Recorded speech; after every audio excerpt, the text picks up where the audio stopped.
doing today, my YouTube viewers?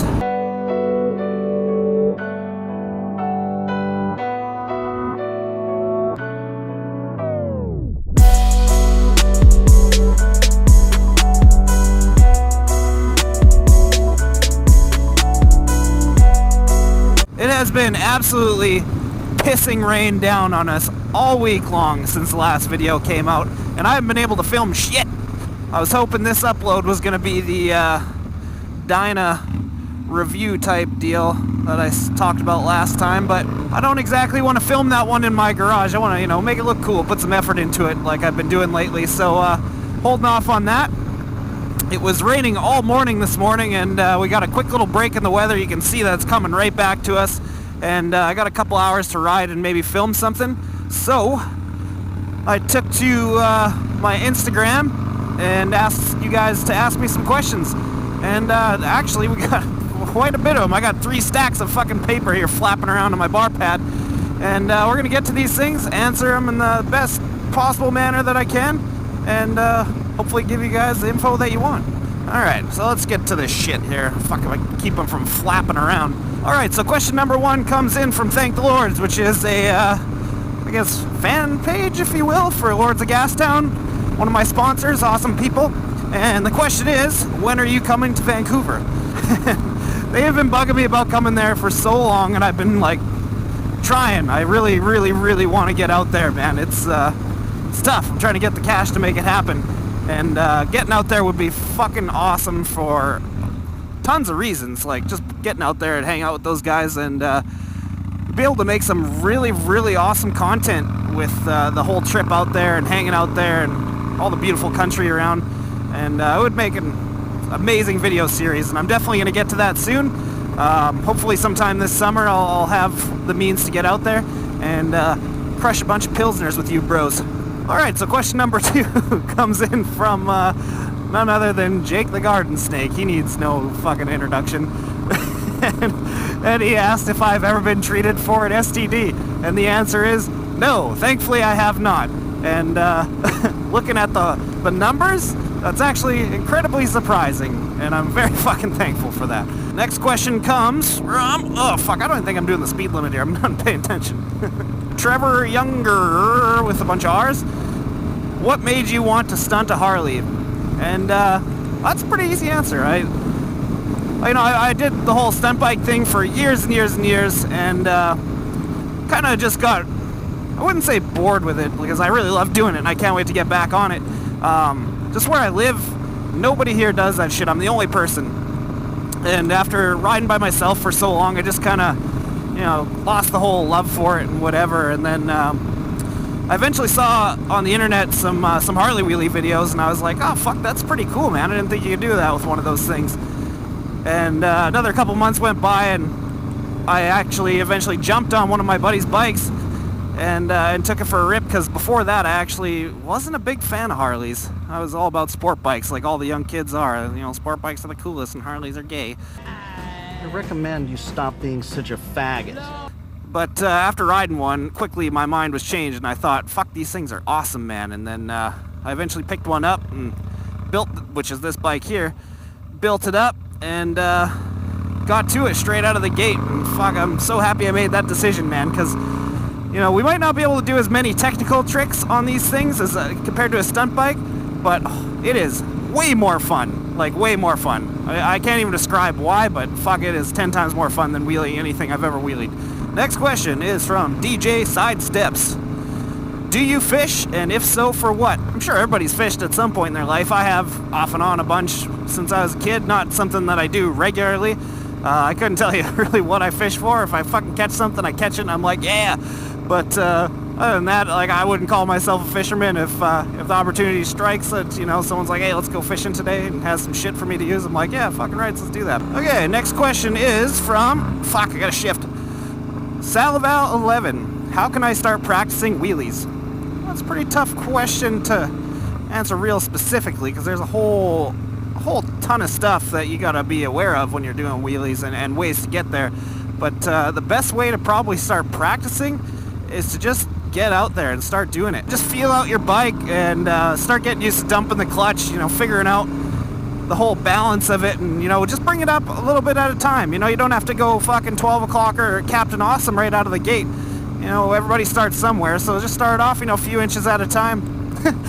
That's what she said. That's what. If you say that's what she said one more time, I'm gonna pop you. Anyways, yeah, just get out, man, and just start doing it as much as you can. And, you know, one thing to watch out for is just be aware of your skill set and your bike and, you know, where the brakes are, all that stuff. You know, you don't want to go out there and fucking hurt yourself, but if you want to learn, that's a risk you gotta take.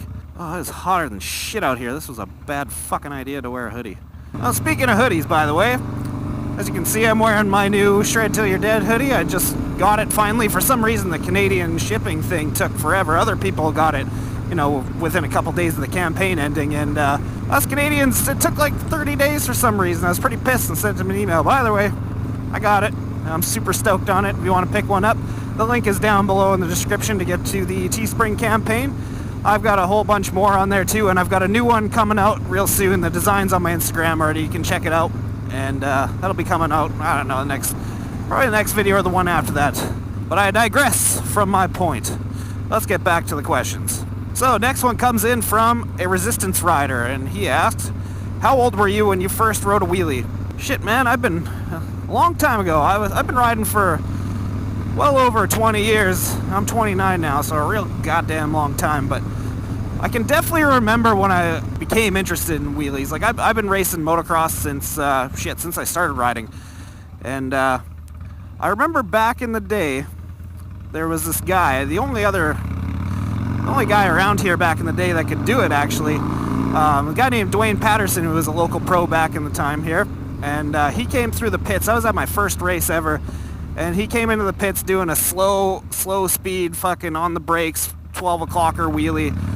And I was like, I don't know, 9 or 10. And I saw that and I was like, that is the coolest motherfucker in the world. and after that, I've been on the quest to figure out how to do it. And let me tell you, I broke a lot of shit coming up, learning how to do it. My little 80s, they got fucking bent subframes and broken fenders, constantly learning how to wheelie, but eventually I got it. I was super young when I could wheelie a bike, but when I could like really wheelie a bike, like I don't, not to sound like a douchebag, but I don't count wheelies until you're like in full control of them, like on the brakes, fucking slowing them down, speeding up, like being able to do it on command and have full control over it. And I think I was around like 12 or 13 by the time I had those dialed. I was on my little 80 and finally found the rear brake and was like, oh shit, this is a game changer right here. And ever since then, it still hasn't gotten old to me, thankfully. Okay, next question from Beachcomber 46. My buddy Beach. He is a fucking awesome dude. And he asked me, do I manscape? It's 2016, people. You better be manscaping at least a little bit. You don't gotta go full fucking Olympic swimmer on us, but you can't be having no 70s ball fro fucking popping out of your zipper at any point in time you meet a hot chick, because that's gonna be a no-fly situation immediately for you. So the answer is yeah, I do. And you Instagram users, go check out Beachcomber_46 on Instagram. I'll put it on the screen here. He's a badass dude on a dirt bike. One of the dudes I rode dirt bikes with a lot. I don't have one right now this season, which is a bummer, but one of the guys who I rode with the most, and he's a fucking badass freestyle rider, free rider, and you should go check him out and tell him he has a small wiener. Next question is from Lord's Garage Co. The Lords of Gastown boys again fucking hit me with 2 accounts asking me, fuck, marry, kill, ? Which didn't leave me with any names to pick from, so I'm just gonna have to go ahead and pick from some of the boys over at Lords of Gastown. Let's think about this here for a second. All right, so fuck, marry, kill with the Lords of Gastown boys. We're gonna go with we're gonna fuck Benny, because he seems like a real sweetheart. You know, he'd be a tender lover when the time came. We're gonna marry Tyler, because he you know, he's a dad. He's got that whole life shit figured out. He's a smart guy. Be a good guy to have around as a keeper. And we're gonna kill Nick, only for the fact that he has probably the best hair in the game, And if he's ever around and I'm trying to pick up chicks, I'm definitely gonna fucking lose that situation. So we're gonna have to take Nick out of play. Him and his fucking sweet head of hair. Next question is from Colby Steinar. It's not even a question. I wrote it down. I remember this now. I was laughing my ass off. Goats are like mushrooms.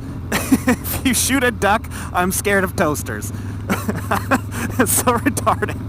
But for some reason, I felt the need to write that down. Next one, an actual question. Not really. It's from Tooting 2002. Where is your polar bear stored in your igloo? My polar bear is circling the fucking perimeter of my igloo with my attack moose mounted up with laser beam fucking machine guns. That was fucking gnarly head shake, holy shit. Giant Ham. What is the #1 tool you use every day on your bike? Oh, shit. That's a difficult one. I come prepared with the tools, man. I like having a tool for everything. And it's nice to have a garage that I can get pretty much fucking anything I need done in one fucking spot. So that's pretty cool, but I wouldn't say there's a tool that I use every day. Probably I'm gonna go with like just my favorite tool in general would probably be any of my like machining or fabricating equipment. I love being on my lathe, you know, making shit out of metal. That's super fun. Or welding, like especially my TIG welder. Fucking TIG welding is all kinds of good times. Making shit from scratch is just, it's super cool, man. You get like a sense of accomplishment from that. So any of the fucking welding, fabricating, machining stuff that I got going on, that stuff is probably my go-to stuff for when I just want to go in the garage and mess around. Okay, next fucking sheet here. Let's pull it like a tear-off. Crap. I'm not gonna litter though. I'm gonna stuff it in my pocket. Hey, a cat. You better not dart and... You fucking idiot cat! Holy shit! Cats are so stupid. He crosses the road one way, looks at me, and just runs right back across the other way. Dumb shit. Anyways, let's get back to it. I can't even... Dayton Goat Shira? Will you ride dirt bikes again? 100% yes. Dirt bikes are where I came from. Dirt bikes are what I fucking love the most. And it bums me out that I don't have one right now, but you know, sometimes you just gotta make sacrifices. And it was something that I wasn't really using a whole lot at the time because I'm really focusing my energies on, you know, the channel and riding my Harley and getting better at the whole Harley stunt thing. So that thing had to go, but definitely the dirt bike's gonna be coming back at some point when I can afford it, and bring a whole new thing to the channel that'll be super cool. You can see some free riding and freestyle shit and the other stuff that I do on dirt bikes, and it'll be pretty awesome. So I can't wait to get back on that. Another one I can't pronounce at all. Devorosher. I don't know. Holy fucking big hole. Jesus Christ. When will the 636 be ready? That is a good question. I really don't have any idea, man. It's still kind of in the same state from the last video that I worked on it. I got the cage all finished up and shit, and you know, did some little dicking around stuff on it, but nothing major yet. I gotta set aside some money to be able to do any more on that thing. I really want to have it going for this year, and be able to go full force back into the stunt thing, but I don't want to half-ass this bike.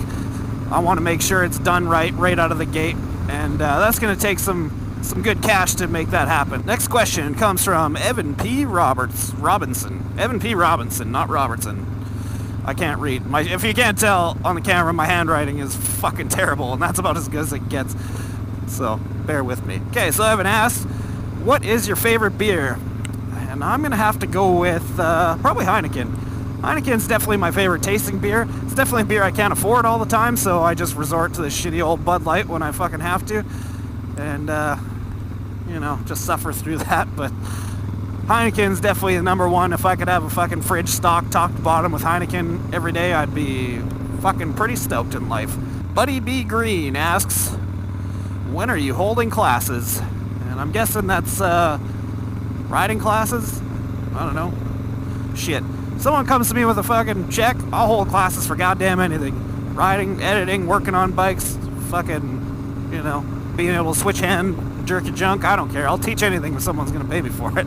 I know a lot of stuff. For Life Caroline asks, do you have a favorite tattoo and any plans for more? Yes and yes. Definitely lots of plans for more. It's just a matter of making them happen. Tattoos are fucking expensive. In my mind, back when I started getting tattooed, at this age by now, I should have been fully covered, but, you know, life shit, paying for bikes, fixing bikes, fucking, you know, all that shit. It's just a never-ending cycle. I'm definitely going to be working on it again. I'm going to get a few more this year at some point here and start on a few things. My good friend Chad, he just opened up a little tattoo spot, and he's getting some skills. As for a favorite tattoo, yes, I definitely have one of those too, and that would be my neck piece. It means a lot to me, and it's definitely the coolest looking tattoo on my body too, for sure. My buddy Rod, who you saw in not the last video, but one of the other videos recently, second last one. He, one of the guys on a dyna there, just ripping burnouts.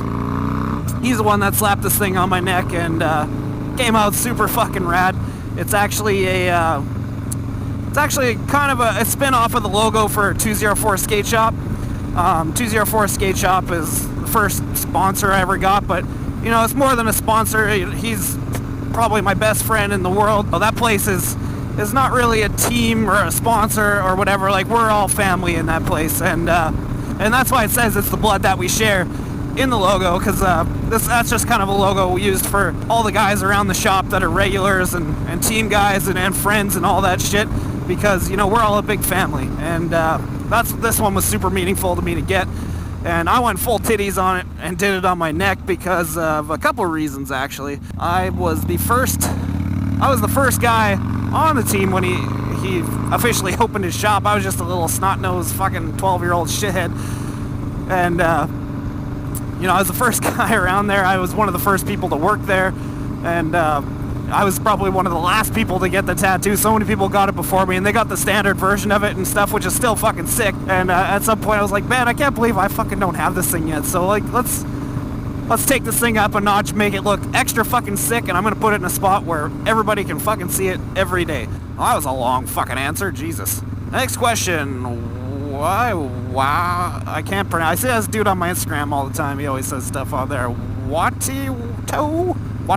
I don't know. You know who you are. How much do you love me? 1 out of 10. We're gonna go with a full fucking 10. And that goes for all you people that, you know, take the time to watch my videos or you know, do shit on my social media accounts. It's awesome that people actually give a shit about anything that I do, so 10s across the board. Next question from Parky92001. What are your thoughts on supermotos?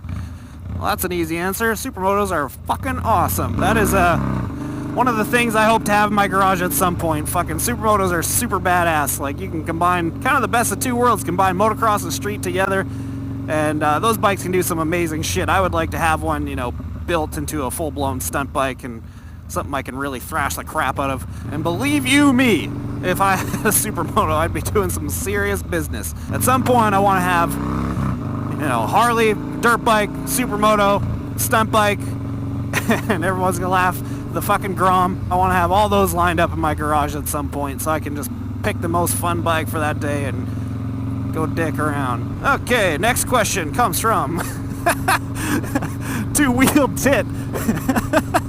Here, let me hand you this award for best Instagram name right here. Anyways, what's the worst injury you've ever sustained in motocross or stunting? That's a question I get asked a lot, just day to day, not so much on my YouTube or any of that shit, but just people that ask what I do, and that's usually the first thing that comes up. I don't know, they all hurt. I've been hurt a lot of times. My whole body is a fucking mess. And no matter what, you break a bone anywhere, it sucks balls, or blow out a knee, or any of that shit. Get a concussion, it's always horrible. So I wouldn't say there's a worst one, because getting hurt in general is not good. But probably my most inconvenient one was breaking this arm and the other side, this collarbone and shoulder all at the same time, because I was fucking casted and strapped up with both fucking arms for a long time. And let me tell you, you learn who really likes you when you can't move your fucking arms and it comes time to take a shit. That was probably like the worst experience of my life for a little while, until I figured out the trick that I could fucking we're gonna get graphic on this one. Until I figured out the trick that I could swing my leg over from the shitter and kick the shower on and be able to fucking swing my ass over into there and fucking squirt that shit off. And then that was like, I came out of the bathroom like prouder than fucking hell when I did that. Next one, Brandon Villarino. How fast have you gone on your Harley? Well, I've had the Speedo fully buried numerous times. Every time it's been on a closed course, of course. You know, never on the road. Never anywhere you can get in trouble for it. It's always been in a safe and controlled environment. I don't know, the Speedo buries out at around 130 miles an hour, I think. And I don't know. I don't know if that's how fast you're actually going. You could be going faster. You could be going slower. You know, these fucking bikes were designed in 1992 and haven't changed much since. So I wouldn't put my money on how accurate the speedometer is. Next one, Mikey C8, which this is really getting hard to read. What are your best tips for riding motocross and starting off? For starting off in motocross, just same thing as anything. Like just like the wheelie question earlier, is just practice. Ride. Motocross especially is a 100% different ball game than riding in the streets. It takes a, you know, sorry to everybody, but it takes a whole shitload more skill and control and just effort on the rider's part. One thing that I know what really helped me and what really set me apart as a motocross rider from a lot of the other guys that you know, just grew up life on the track, all the little track rats.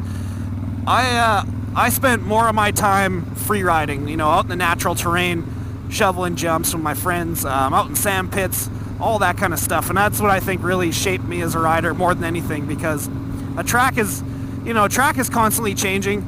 It's you know, there's bumps and new ruts and stuff forming all over the place, but it's still pretty consistent to ride. Whereas free riding, you know, you're going to parts unknown, and you know, you could be coming fucking hauling ass through a spot and there could be a rock or a rut or a fucking tree stump or whatever just pop up out of nowhere that you're not going to know is there, and you're going to have to react real quick. So that's something that really, you know, shaped me as a motocross rider, and especially the biggest thing for me was riding in sand. I probably spent more time riding in sand than dirt in shit throughout my whole time riding motocross. To this day, I would still ride sand over dirt any day, which not many guys would say. I fucking love riding in the sand because sand is super unpredictable.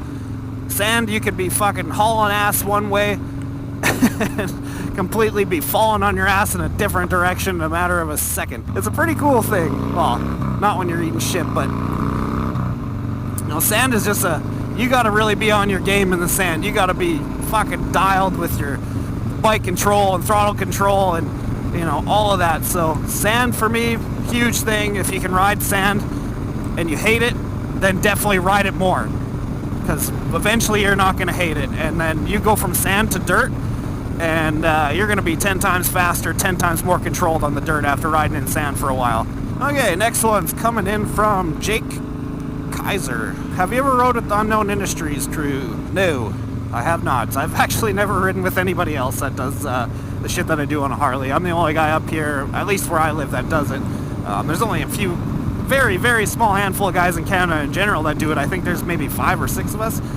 So I'm sure at one point maybe I will if I get my way south, but who knows. Okay, next question. Dutch Blood 85. I think this is more of a demand than a question. It just says a how-to video for beginners to wheelie a Harley Dyna. Shit, I guess, well, that's a question I get asked pretty constantly on my channel in general, is people want to see a how-to video on this shit, and I'm definitely going to make it at some point. I've been, you know, it's been something in the back of my mind for a while that I've been trying to brainstorm and figure out just how I'm going to do it, because, you know, a how-to video on how to wheelie is a pretty tough thing, because a wheelie is something, you know, you can't really teach, I guess. You can give a lot of pointers, but you can't really teach someone how to wheelie. It's really a feeling more than anything. So I'm going to figure it out. It's going to be a how-to or pointer video, I guess, on wheelies in general. It's not going to be Harley specific, because if you can wheelie a fucking Harley, you can wheelie a sport bike, a dirt bike. Wheelies are wheelies, damn it.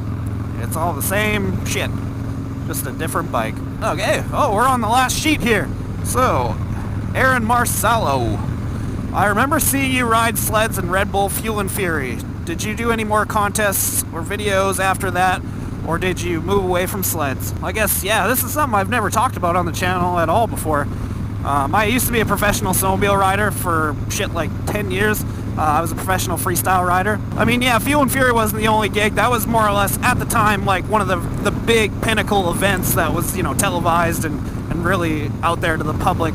But there was a whole tour and stuff. We did a whole tour across North America for years and years.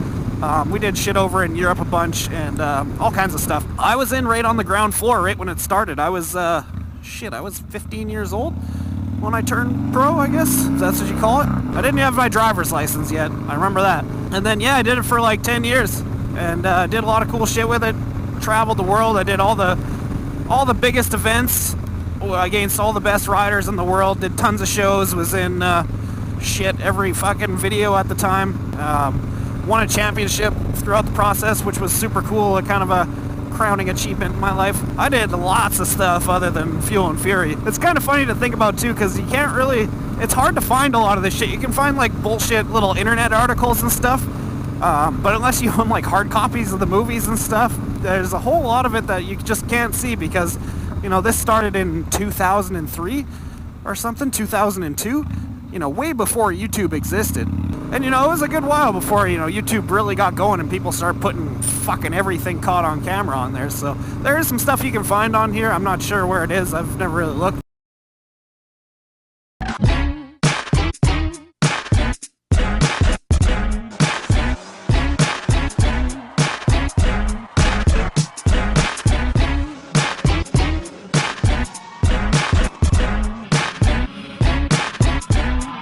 Lee Stewart's the young buck. I don't know, he seems to come out from nowhere in Canada and just come out and crush it. He's been getting first place in every event and kind of getting sick of it. So, I have to take him down.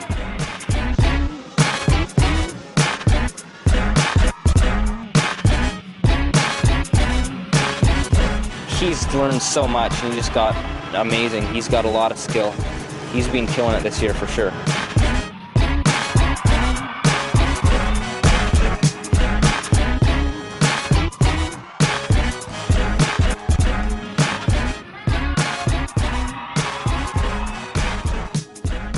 I don't know.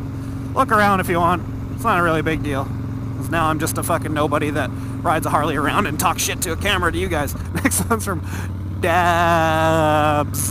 What's the best advice you can give to someone starting out with wheelies? Shit. Well, first thing, never power wheelie. Power wheelies are fucking gay, no matter what. Never learn to power wheelie. They're a waste of fucking time. And I know there's going to be a lot of people that hate the fact that I just said that, but it's true. Power wheelies are super uncontrolled.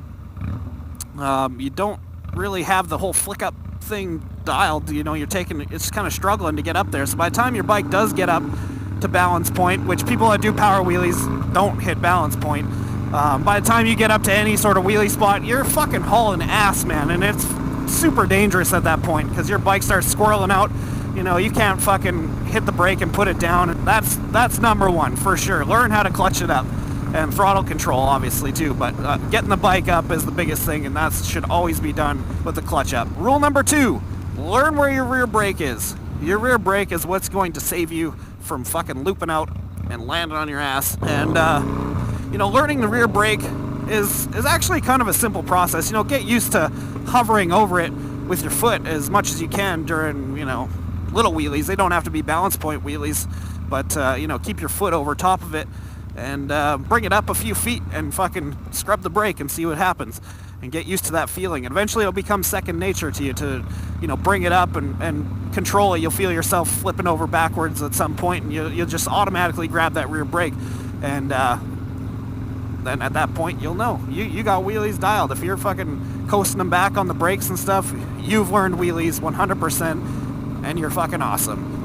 That sounded super dickish, but I don't know how else to explain it. Okay, final question. Nate rides. What are some useful camera tricks and homemade devices you've come up with to record action shots? I guess, yeah, one thing I get compliments on a lot, actually, is just, you know, the quality of the shots that I get, especially the riding stuff. I don't throw a shitload of effort into the vlogs as much as I should anyways, like, you know, taking extra time to line up secondary third cameras all over the place, but I do try and make an effort to make them look cooler and a little bit different than what's out there. But the other stuff, the stunt videos, I put some serious effort into, and one thing I can say is definitely learn your cameras.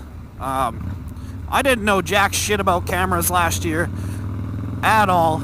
I just bought a GoPro and started doing shit, and eventually I just realized like my stuff all looks boring and bland, and I didn't really like it. I wanted my stuff to look like, you know, videos you would buy, or, you know, big production shit you would see on YouTube. And so eventually I just started learning, like, especially with the GoPros. The GoPro is actually a very powerful camera. You can do a whole lot with these things that most people don't know about. You know, you learn the Pro Tune settings and all the exact setups you need for certain light or certain shots or blah, blah, blah. It opens up a whole new world with what you can do with one of those cameras. I eventually, you know, I still use GoPros quite a bit, obviously, as you can see, because I'm fucking talking to you on one.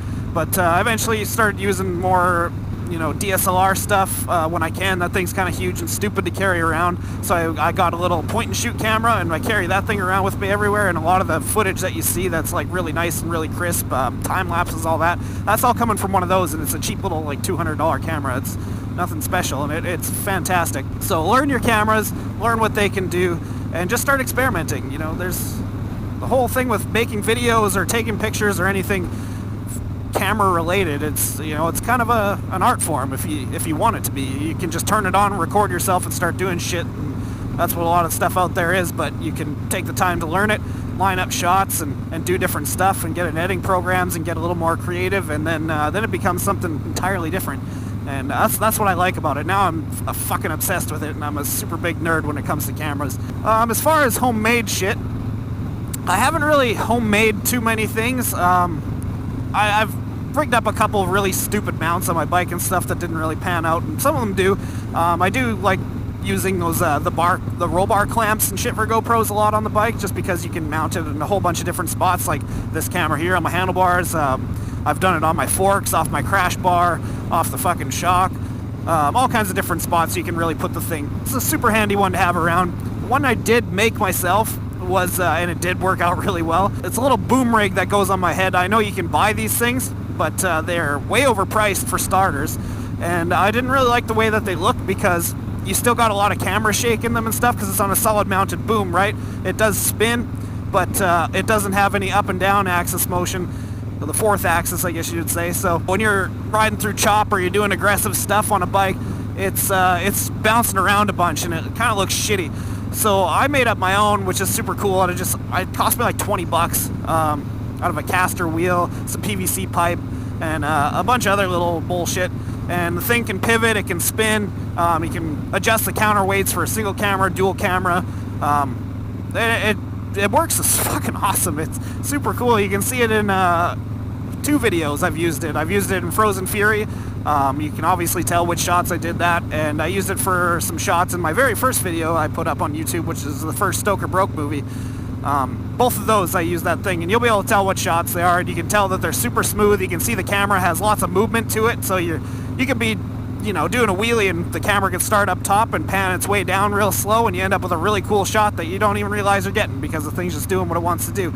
And one thing I do recommend, if you are going to make one of these things, maybe I should show people how to make it, but if you are going to make one, don't fucking look on YouTube on how to do it, because after I made mine, I was like, oh shit, maybe I should make a video on how I did this, and I looked up a bunch and I saw other people did something similar.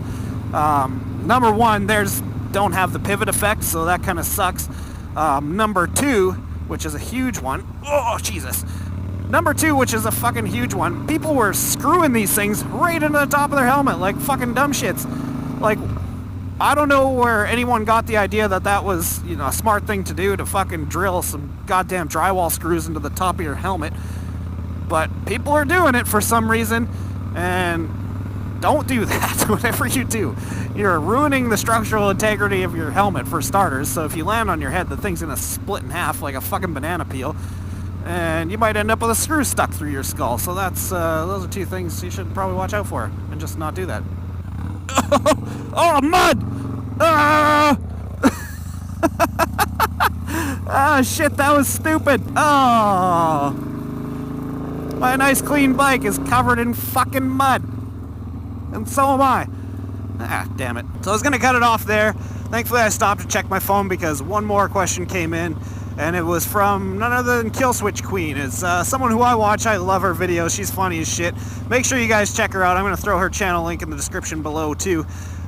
She rides a Harley Sportster, and her videos crack me up a lot. So anyways, her question was, I didn't write it down, so hopefully I'm getting it right, was what was my dream job growing up, and did that ever change? And actually, my dream job as a kid was to be a pro rider, and that was my dream job for as long as I could remember. And I actually did achieve that, which was is something pretty cool that I actually made that happen. But I mean, it did change down the road because obviously that's not what I do anymore. Shit, bottles. I kind of got a little burnt out and tired of the whole thing, you know, touring and all that. That's why I stopped for the most part, and just I kind of didn't love what I do anymore, I guess, or did anymore. But still, that was a lifelong dream growing up, and I pulled it off. It was super fucking cool that I was able to do that, and had a lot of help along the way, obviously, and I'm very grateful for that. And nowadays, obviously, it has changed because I don't do that anymore, and now I think my dream job. So at this point, I feel like a fucking boner for letting my camera die, but I was about to say my new dream job would be to be making these videos for you guys full time, so make sure you share your favorite stuff. Alright, that's going to be about it for this one. Hopefully I got them all. I forgot to bring extra batteries for my GoPro and it died, but I think I got them all in there. So thank you guys for all the questions. I hope you enjoyed watching this thing. Let me know if you enjoyed it down in the comments. Maybe this will be a thing we do once a month or something like that. So anyways, I got to wash this muddy turd now from going off-roading, and I'll see you guys in the next one.